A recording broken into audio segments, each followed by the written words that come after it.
শিক্ষকসকলে অহা যোৱা কৰে, ক্লাছ কৰিবলগীয়া নহয়। তাৰ কাৰণটো আছিল যে এওঁলোকৰ প্ৰশাসনীয় কণ্ট্ৰলটো উচ্চ শিক্ষা সঞ্চালকালয়ৰ লগত আছিল। সেইকাৰণে তেওঁলোকক ট্ৰেন্সফাৰ কৰিব পৰা নগৈছিলে।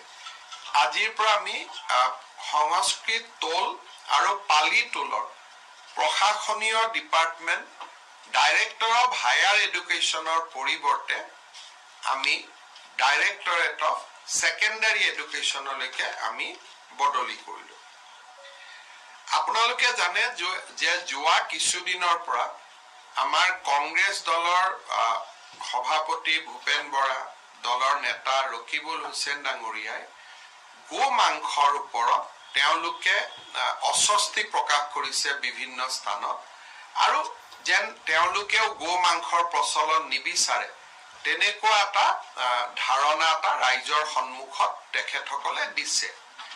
ভূপেন বৰা ডাঙৰীয়া আৰু ৰকিবুল হুছেইন ডাঙৰীয়াৰ যিখিনি ষ্টেটমেণ্ট আজি আমাৰ কেবিনেটক তাক পুংখানুপুংখভাৱে আমি বিশ্লেষণ কৰোঁ, আৰু আমি দেখা পাওঁ যে আমাৰ যিখন গো মাংস নিবাৰণী আমি আইন কৰিছিলোঁ, সেই আইনখন যথেষ্ট শক্তিশালী, কিন্তু তাত এটা প্ৰভিজন নাছিলে যে কমিউনিটি ফেষ্টিভেলত যে গো মাংস আমি খাব পাৰোঁ নে নাই, আৰু হোটেল ৰেষ্টুৰেণ্টত আমি গো মাংস খাব পাৰোঁ নে নাই।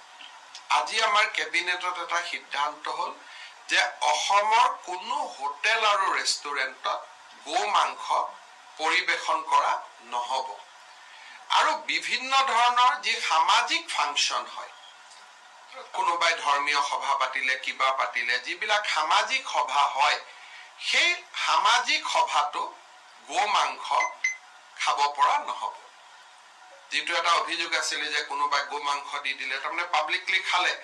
এতিয়াৰ পৰা public কনজাম্পশ্যন of beef has been totally prohibited from today. So, in no restaurant, in no hotels, and in no public places, beef can be served. So, eto amar jikhon act asile, সেই actot ekhini ami notun provision logam. Aru moi bhabu je ei provision by ei ব্যবস্থাই আমাৰ যিটো originally যে আমি অসমত Kettle prohibition কৰিব খোজো, সেই ব্যৱস্থাকো টনকিয়াল কৰিব।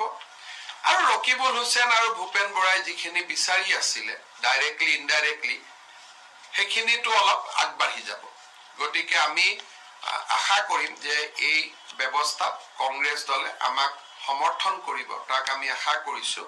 বা তেওঁলোকে সমৰ্থন কৰক নকৰক, দেট ইজ দেয়াৰ পলিটিকেল সিদ্ধান্ত।